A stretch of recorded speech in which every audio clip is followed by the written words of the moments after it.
கர்த்தர் நாம் மையப்படுவதாக. இந்த புதிய நாளிலே ஒரு புதிய லோகோஸ் வார்த்தையின் மூலமாக உங்களை சந்திப்பதில் மிகுந்த மகிழ்ச்சி அடைகிறோம். தேவன் தாமே இந்த புதிய நாளிலே காலைவேளையிலே கர்த்தர் தாமே உங்களை ஆசீர்வதிப்பாராக. உங்களை வசனத்தை நான் சொல்லி ஜெபிக்க விரும்புகிறோம். சங்கீதத்தின் புஸ்தகம் 34ஆம் அதிகாரம் 7ஆம் வசனம். சங்கீதம் 34:7. கர்த்தருடைய தூதன் அவருக்கு பயந்தவர்களை சூழ பாளையம் இறங்கி அவர்களை விடுவிக்கிறார். கர்த்தருடைய தூதன் அவருக்கு பயந்தவர்களை சூழ பாளையம் இறங்கி விடுவிக்கிறார் என்று சொல்லப்பட்டது. சங்கீதக்காரனாகிய தாவீது சொல்லும்போது கர்த்தர் எப்படி தம்முடைய பிள்ளைகளை காப்பாற்றுகிறார், விடுவிக்கிறார் என்று சொல்லி இங்கே வாசிக்கிறோம். நாம ஆபத்துல மாட்டும் பொழுது, பிரச்சனையில மாட்டும் பொழுது பாருங்க, சங்கீதக்காரன் சொல்லுவான், அவனை எத்தனையோ சூழ்நிலையை கர்த்தர் காப்பாற்றி இருக்கிறார். சவுல் அவனுக்கு விரோதமாய் வரும் பொழுது, அவனை கொல்ல படைகளோடு வரும்பொழுது கர்த்தர் காப்பாற்றுகிறார். சொந்த மகன் அப்சலோம் அவனுக்கு விரோதமாக வரும்போது காப்பாற்றுகிறார். பல சூழ்நிலைகளிலே கர்த்தர் அவனை காப்பாற்றி இருக்கிறதை அவன் நினைத்து பார்த்து சொல்லுகிறான். கர்த்தருடைய தூதன் அவருக்கு பயந்துள்ள சூழ போல. அப்போ ஒரு மனுஷனை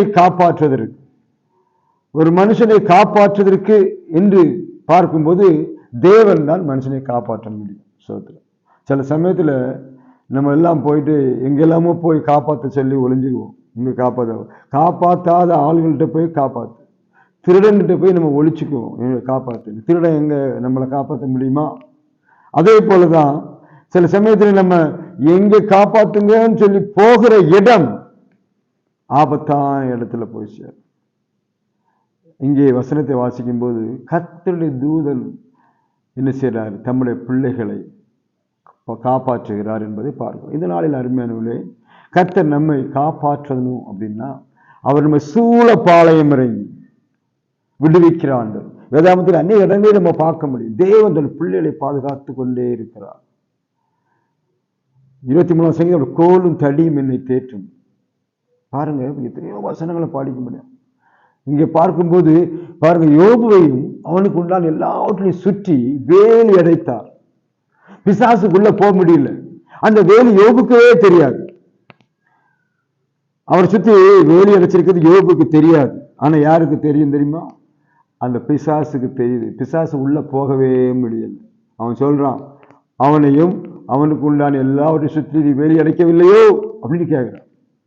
அப்படியானால் அப்படி சுத்தி பாதுகாப்பை கொடுக்கிற ஆண்டவர் இந்த நாட்களில், இந்த புதிய வருஷத்தின் தொடக்கத்திலே கர்த்தர் உங்களை பாதுகாக்க அவர் ஆவலாயிருக்கிறார்.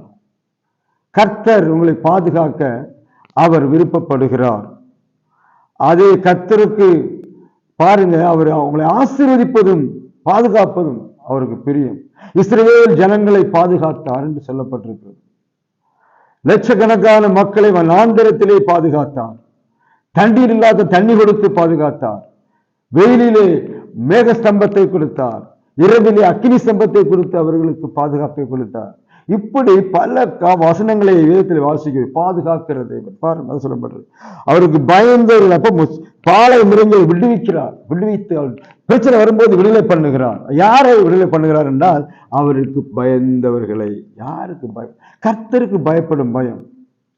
கர்த்தருக்கு பயந்தவர்களை சூழ பாளையம். இப்ப இன்றைக்கு கர்த்தர் உங்களை விடுவிக்கணும் அப்படின்னு நீங்க நினைச்சீங்கன்னா அவருக்கு பயப்படும் பயம் நமக்கு இருக்கணும். பயம் என்றால் தீமையை விட்டு விலகுவது, பாவத்தை விட்டு விலகுவது தான் அவருக்கு பயப்படும் பயம். நீங்க பயம் அப்படியே கை கால் உதறிட்டு இருக்கிறோம், அதெல்லாம் பயம் கிடையாது. பயம் என்பது அவர் வார்த்தைக்கு அப்படியே நடப்பது, அப்படியே கீழ்ப்படிவது. தேவனுடைய வார்த்தைக்கு கீழ்ப்படிவதுதான் பயம். அப்படி பயந்தலை கர்த்தர் சூழ பாளையம் இறங்குகிறார். விடுவிக்கிற எத்தனை ஆபத்துகள், மோசங்கள், எத்தனை காரியங்கள் நடந்தாலும் அவளை காப்பாற்றுகிற ஆண்டவர். எத்தனையோ முறைகள்ல எத்தனையோ ஆக்சிடென்ட் நடக்குது. ஆண்டவர் எப்படி எல்லாமோ பாதுகாக்கிறார். பாருங்க, அவரை பயந்த சூழ பாளையம் இறங்குவார். தூதர்கள் வந்து அவளை காப்பாற்ற அவரை தூக்கிட்டு போயிடுவாங்க. நிறைய வீடியோக்கள் எல்லாம் பார்த்துருப்பீங்க. தூக்கிட்டு போயிடுவாங்க. அப்படி ஆக்சிடென்ட் இருப்பாங்க, ஆளை காணது அங்கே இருப்பாங்க. தூதர்கள் தூக்கி அவளை காப்பாற்றுவார்கள். யாரை காப்பாற்றுவாங்க தெரியுமா? அவருக்கு பயந்து நடக்கிறவர்களை, கர்த்தருக்காக வைராக்கியமாய் இருப்பவர்களை, கர்த்தருக்கென்று எழும்பி பிரகாசிக்கிறவர்களை, கர்த்தருக்கென்று வைராக்கியமாய் நின்று சாட்சியாய் இருப்பவர்களை கர்த்தர் சூழம் இறங்கி. இன்றைக்கு அருமையான பிள்ளைகளை, நீங்களும் குடும்பங்களும் கர்த்தருக்கு பிரியமாய் இருக்கிறீர்களா? அப்படி என்றால் தேவனுடைய பாதுகாப்பு உங்க குடும்பத்தில் இருக்கும். அவருக்கு பயந்து நடக்கிறீர்களா?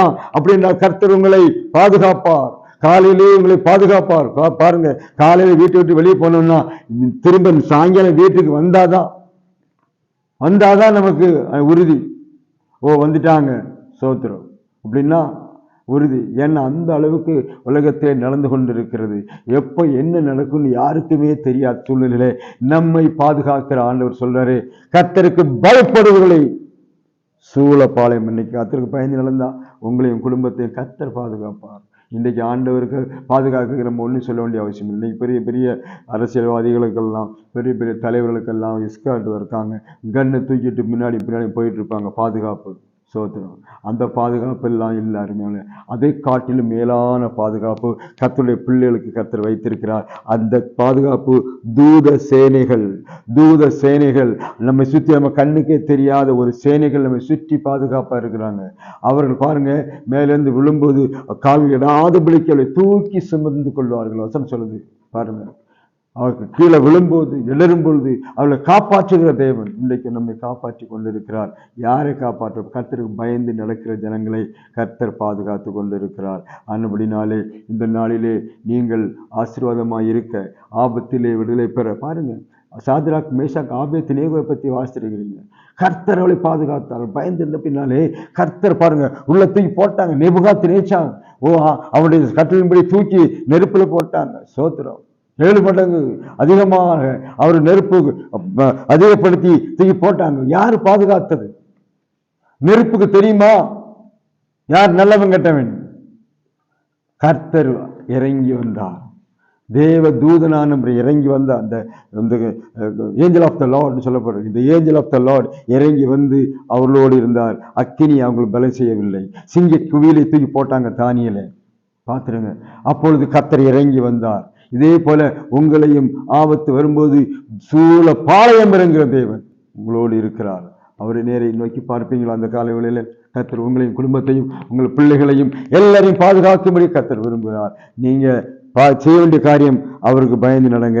கர்த்தருடைய பாதுகாப்பு உங்களுக்கு என்னென்ன இருக்கு. இந்த வருஷத்துல நீங்க என்னென்ன காரியங்கள் கேட்கிறீங்களோ எல்லா ஆசீர்வாதத்தையும் கொடுக்க அவர் வல்லமையும் உண்மையும் நீதியும் உள்ள தேவனாக இருக்கிறார்.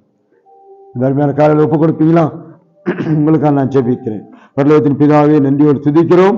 இயேசுவின் நாமத்தினாலே ஆண்டவரே, சூழ பாளையம் இறங்கி விடுவிக்கிற தேவன் ஆண்டவரே, உமக்கு பயத்தினால இருக்கிற எல்லா பிள்ளைகளையும் நீங்கள் ஆசீர்வதிக்க ஒப்புக் கொடுக்கிறோம். ஏத்தக்கோட்டையில் மறைத்துக் கொள்ளுங்க. எல்லா ஆபத்துகளுக்கும், மோசங்களுக்கும், வியாதிகளுக்கும், விக்கிரங்களுக்கும் நீங்களாக்கி பாதுகாக்க ஒப்புக் கொடுக்கிறோம். பிதா, குமார், பரிசுத்த நாமத்தினால் எல்லாரையும் ஆசீர்வதிங்க. ஏத்தக்கோட்டைகள் மறைத்துக் கொள்ள நாமத்தை மையப்படுத்தும் தாழ்த்துக்கிறோம். இயேசு நாமத்தில் ஜெபிக்கிறோம் பிதாவே, ஆமென். கர்த்தர் இன்றைக்கு உங்களை ஆசீர்வதிப்பாராக. கர்த்தர் தூதன் உங்களை சூழ பாளையம் இறங்கி விடுவித்து குடும்பங்களை விடுவிப்பாராக. தொடர்ந்து நாம் ஆண்டவர்களை ஒப்புக் கொடுப்போம். இன்னும் ஒரு லோக சுவார்த்தை மூலமாய் உங்களை சந்திக்கும் வரையிலும் கர்த்தர் நம்மை குடும்பங்கள் எல்லாரையும் கர்த்தர் ஆசீர்வதிப்பாராக. ஆமென்.